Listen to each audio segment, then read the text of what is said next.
오늘 제가 본문을 1장 1절에서 2절만 이렇게 잡은 이유는 이제 베드로 전서를 계속 이렇게 보기에 앞서 잠깐 오늘은 베드로가 이 베드로 서신을 편지를 쓰면서 그들이 수신자들이 처했던 상황, 그리고 수신자들이 살았던 지역에 대한 이 편지의 배경 위주로 살펴보고자 합니다.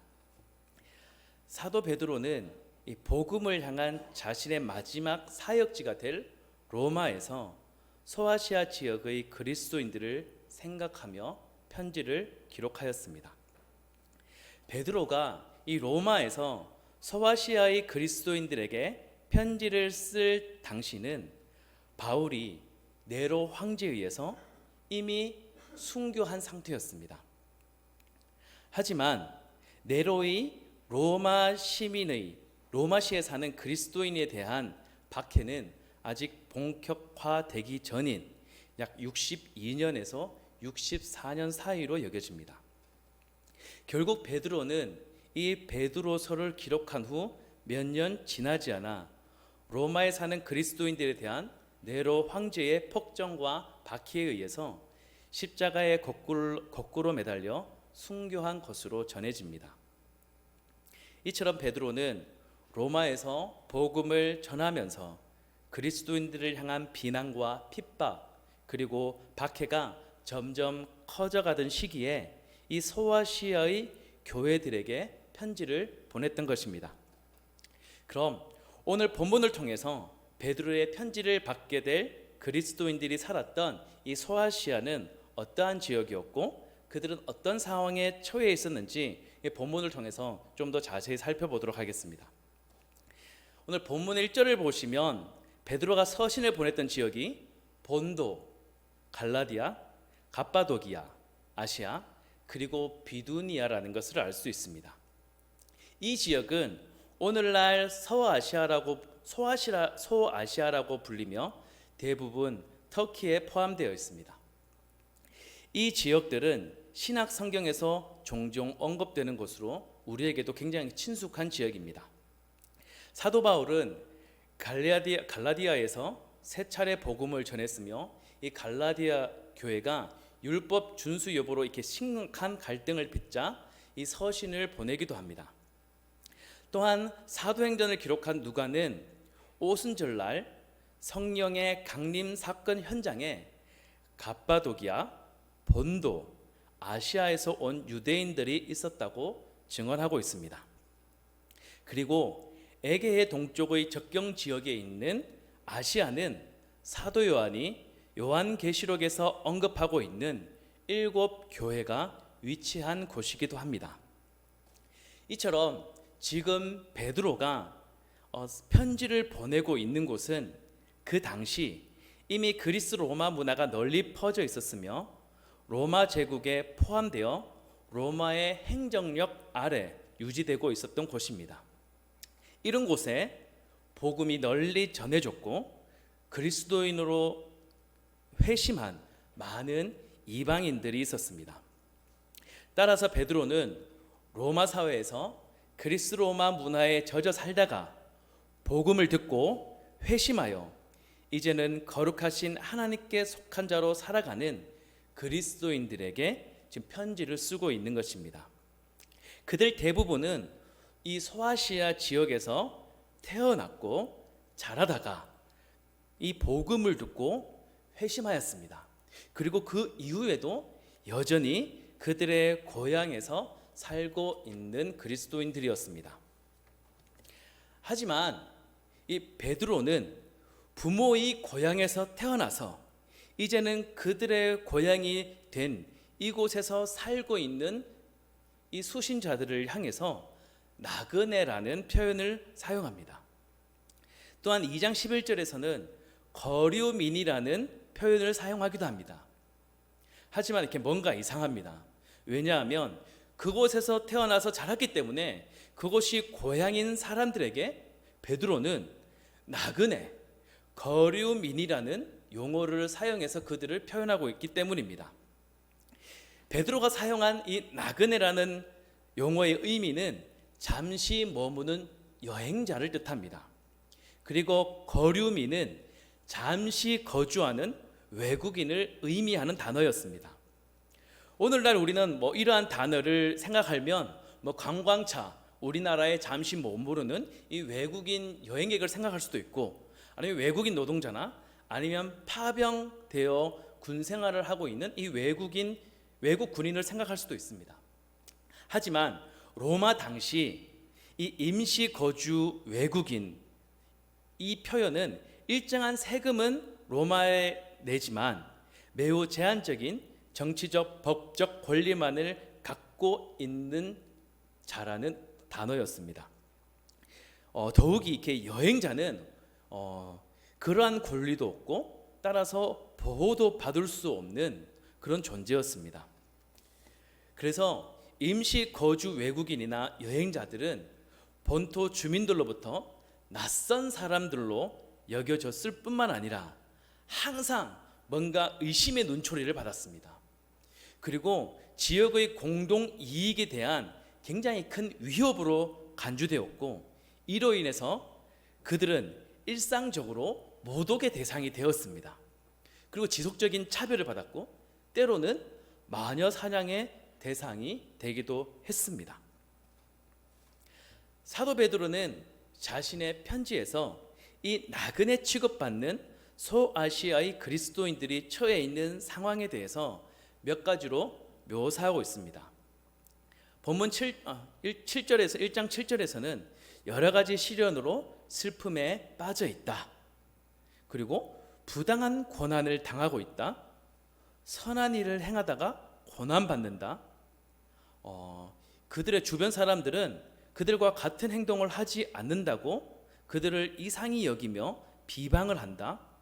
그리고 이러한 모든 상황들이 그들에게는 시련의 불길 가운데 있는 것 같다. 이러한 표현들을 통해서 지금 소아시아에 살고 있는 그리스도인들이 처한 상황이 얼마나 어려움과 고난과 핍박에 처해 있는지 잘 묘사해주고 있습니다. 이러한 역사적으로 구체적인 사례들은 앞으로 이제 베드로전서를 본문을 다루면서 더 많이 자세히 설명해 드리도록 하겠습니다. 한번 사랑하는 성도님들 한번 생각해 보십시오. 같은 동네에서 태어나 어릴 적부터 친하게 지냈던 동생, 친구, 선배들, 때로는 친척, 그리고 이웃들이 있었습니다. 내가 슬픈 일을 당했을 때에는 찾아와서 같이 눈물을 흘리며 위로해 주었고, 기쁜 일이 있을 때는 함께 웃으며 기뻐해 주기도 했습니다. 그리고 어떤 일이 있어서 내가 끼니를 걸렀을 때에는 언제라도 그들의 밥상에 수저 저분을 하나 딱 함께 얹어주며 배불 불려주었던 그들이었습니다. 하지만 어느 순간부터 그들은 나를 적대시하고 이 손가락질하고 욕하고 차별합니다. 그 위협은 시간이 지날수록 거칠어지고 있으며 심지어 목숨까지 앗아가기도 합니다. 이 소아시아의 그리스도인들은 자신의 고향에서 고향 사람들로부터 지금 이런 취급을 받고 있었던 것입니다.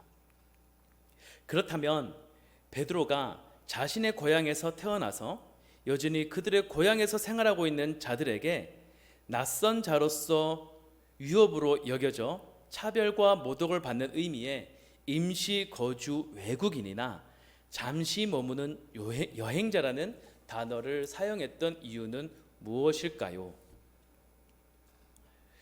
그들이 자신의 고향에 살면서도 나그네로 불리고 나그네 취급받았던 이유는 다름 아니라 그들이 하나님으로부터 선택받아 예수 그리스도를 영접함으로써 성령으로 거듭난 그리스도인이 되었기 때문입니다. 베드로는 2절에서 너희들은 하나님의 미리 아심으로 선택되어 성령으로 거듭나 거룩한 삶을 살고 있으며 그리스도인이 된 이후 여전히 예수 그리스도께 순종하는 삶을 살고 있다고 묘사합니다. 다시 말해서 이전에는 하나님을 알지 못해 저주 아래 살아가는 존재였지만 이제는 예수 그리스도의 복음을 듣고 회심하여 하나님 나라의 거룩한 백성이 되었기 때문에 너희가 지금 나그네와 같은 취급을 받고 있다고 설명하는 것입니다. 그렇다면 그리스도인으로 회심한 것이 왜 나그네로 취급받는 그러한 이유가 되어야만 했을까요? 그것은 어느 날 하루아침에 몹시 갑작스럽고 제멋대로이며 유별나고 이치에 맞지 않는 변덕이 그리스도인들에게 일어났기 때문입니다. 초기 기독교 공동체는 유대인들이 이방이라고 지칭하는 비유대인 그리스도인들이 다수를 이루었습니다. 그들은 태어나면서부터 복음을 영접하기 전까지는 이 로마 사회에 살았고 로마의 다신교 숭배 문화에 젖어 살았습니다. 또한 하지만 그들은 회심하고 세례를 받아 교회를 다니기 시작한 이후부터는 그들은 이방신 숭배 문화로부터 완전히 돌아섰습니다. 지난번에도 한번 말씀드렸듯이 집안의 수호신이나 자신이 거주하는 도시 그리고 로마 제국에서 그들이 섬기는 신에게 지내는 제사에 참석하지 않는 것은 완전 종교적 변절이었고 또한 사회적 변절이었으며 더 나아가 반사회적 적대 행위였습니다. 그런데 로마인들은 유대인들은 좀 이해를 했습니다. 왜냐? 이 유대인들이야 원래부터 그런 민족 자체가 단일신을 숭배해 왔기 때문에 단일신을 숭배하는 그런 모습을 아예 유별난 민족성으로 이해해서 그래 너희들은 좀 괜찮아 그렇게 지내도 내가 이해해 줄게. 로마 사회에서 유대인들은 그래도 약간 특별 대우를 받았습니다.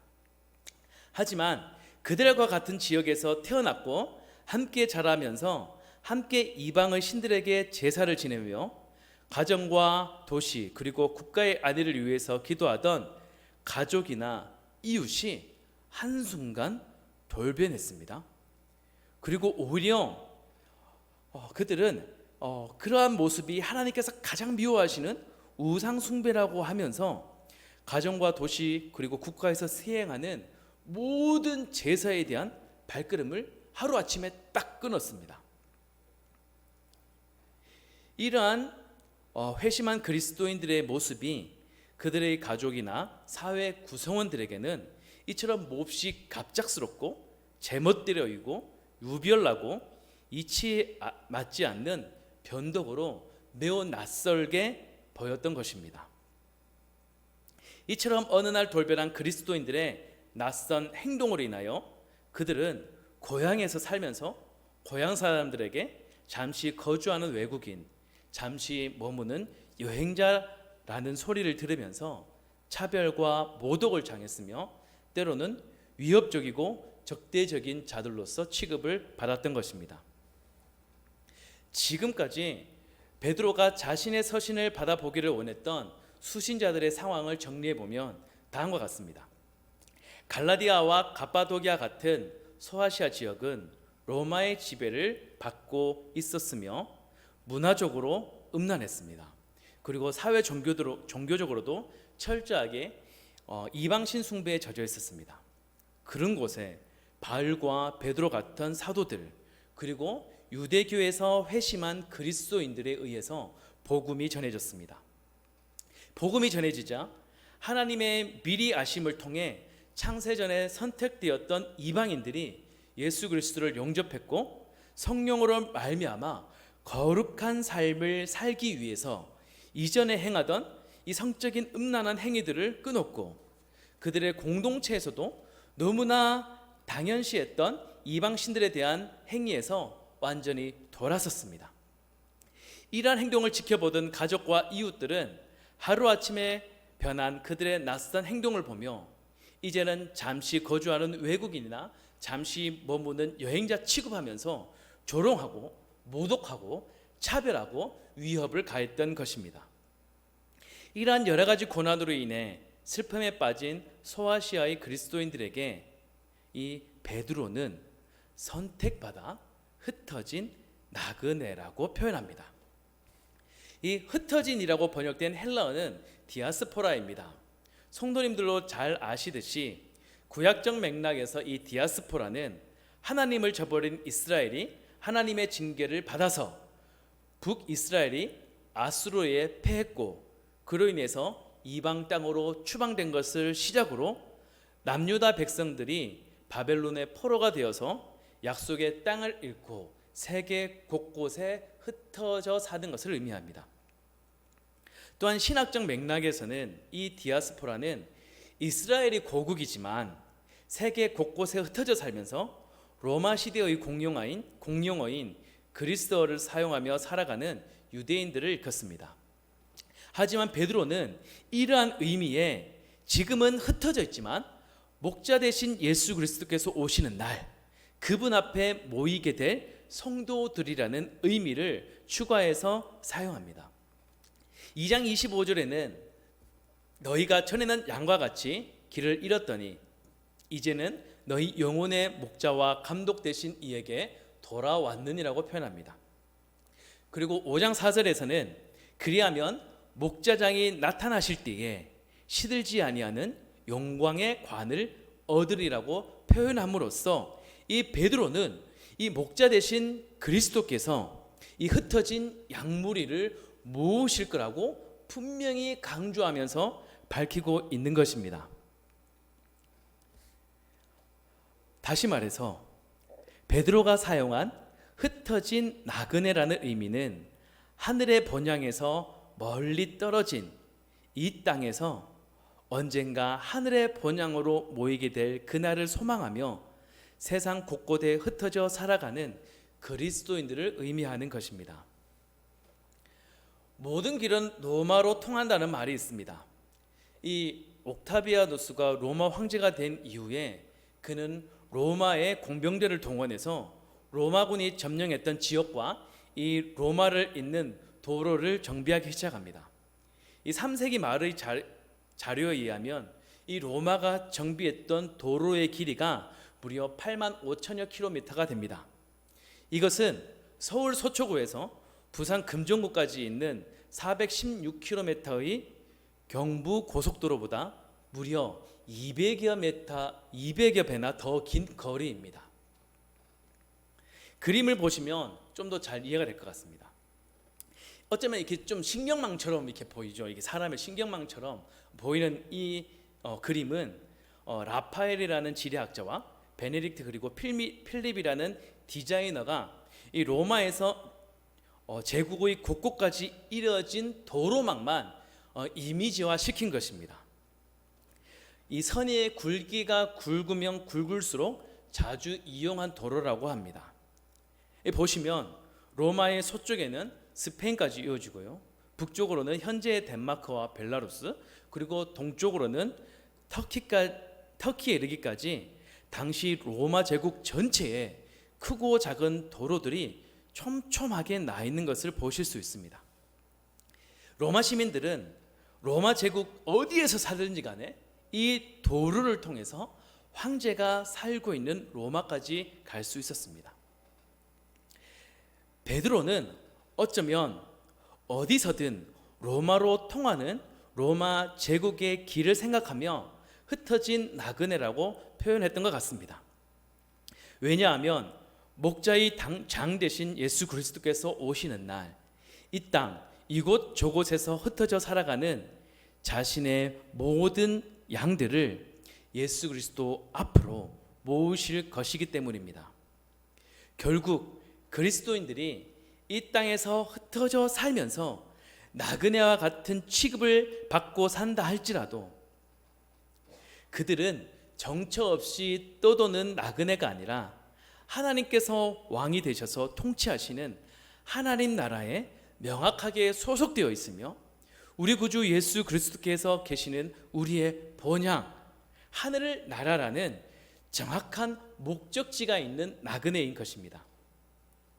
이 땅에서 흩어져 살아가는 모든 성도들은 어디에 있든지 간에 어떤 상황에 처해 있든지 간에 하늘 보좌 우편에 앉아 계신 우리 구주 예수 그리스도 앞에 모이게 될 것입니다. 우리는 그 날을 소망하며 오늘도 믿음의 여정을 기쁨으로 걸어가고 있는 것입니다. 베드로는 자신의 서신이 전달된 지역으로 본도, 갈라디아, 갑바도기아, 아시아, 그리고 비두니아 순으로 언급하였습니다.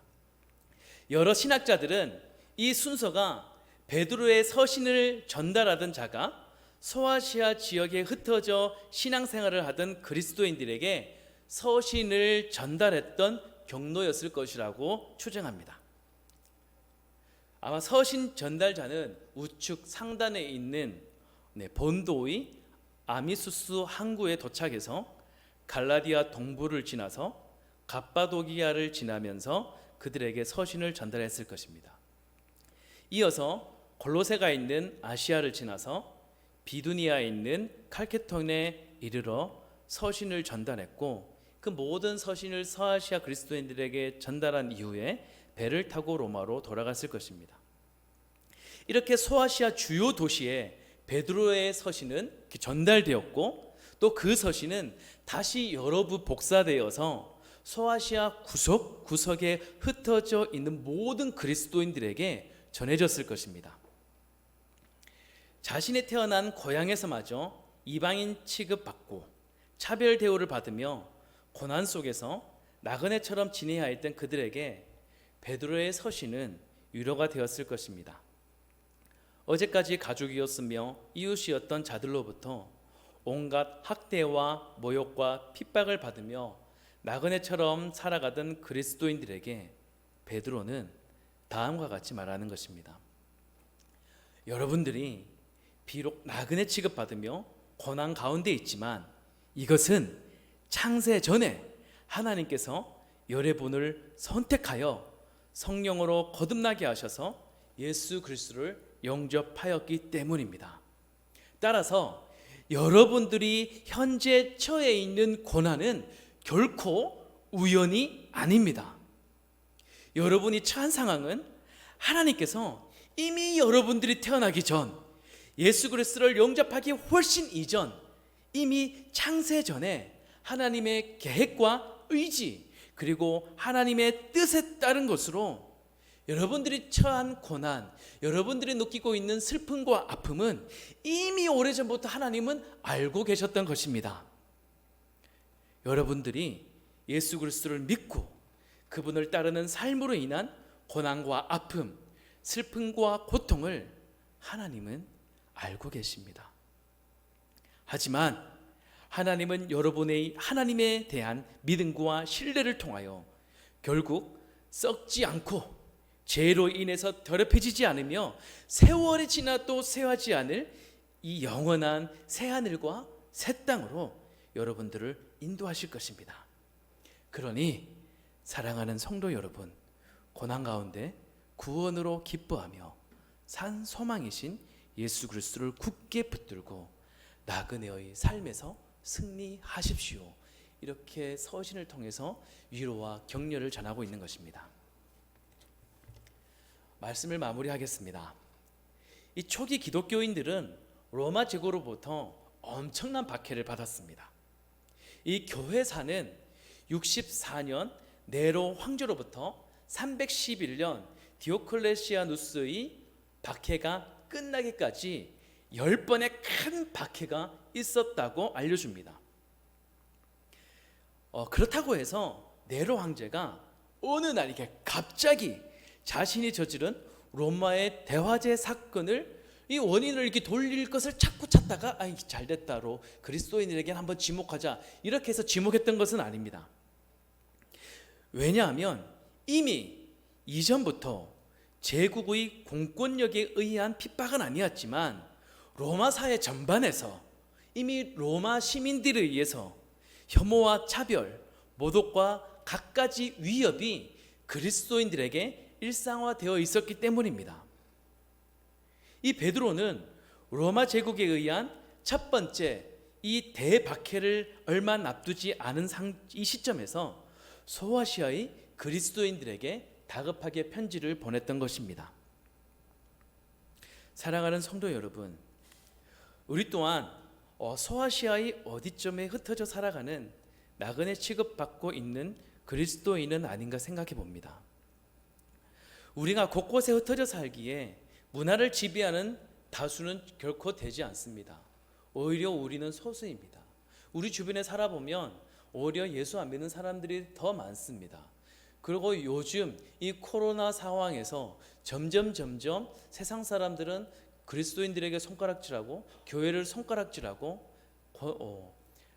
오히려 이제 복음의 문은 닫혀지고 있다고 막 설명하면서 많은 교회들이 어려움에 처해 있습니다. 그리고 때로는 우리는 이렇게 소수로 살다 보면 굉장히 외로워질 때가 있습니다. 그리고 외로워지다 못해 때로는 이 다수의 삶에 살아가는 모습들을 보면서 그들의 삶을 때로는 갈망하기도 합니다. 그들이 누리는 삶을 나도 누리고 싶을 때도 참으로 많습니다. 특히 자신이 태어나서 자란 고향인데도 낯선 이방인 취급받으며 모독과 차별 그리고 갖가지 위협을 받는 상황에 처해 있다면 더욱 그러할 것입니다. 하지만 우리는 선택되었기에 흩어져 사는 나그네임을 기억해야 합니다. 우리가 예수 그리스도를 믿고 영접함으로 말미암아 이 시작된 이 땅에서의 낯선 나그네와 같은 삶은 하나님께서 이미 창세 전에 계획하셨던 우리의 삶의 모습입니다. 왜냐하면 죄로 얼룩지고 하나님을 배반하는 문화로 가득한 이 땅에서 하나님은 우리가 태어나기 전 창세 전에 우리를 선택하셨고 우리의 소속을 죄로 부패한 세상이 아니라 거룩한 하나님의 나라로 옮기셨기 때문입니다. 따라서 거룩한 하나님 나라의 백성이 된 그리스도인들은 날마다 우리를 예수 그리스도의 형상으로 회복시키며 거룩해 하시는 성령 하나님의 은혜에 힘입어 우리 앞에 놓여진 믿음의 길을 걸어가야 할 것입니다. 이 길 끝에서 칭찬과 영광과 존귀로 우리 나그네의 삶을 보답해 주실 우리 구주 예수 그리스도의 만남을 소망하며 믿음으로 나그네와 같은 삶을 살아내는 우리는 그리스도인이라는 것을 마음속 깊이 여기시며 이 믿음의 여정을 살아내시는 성도님 되기를 소망합니다. 우리 이 시간 우리 잠깐 찬양 하나 했으면 좋겠습니다.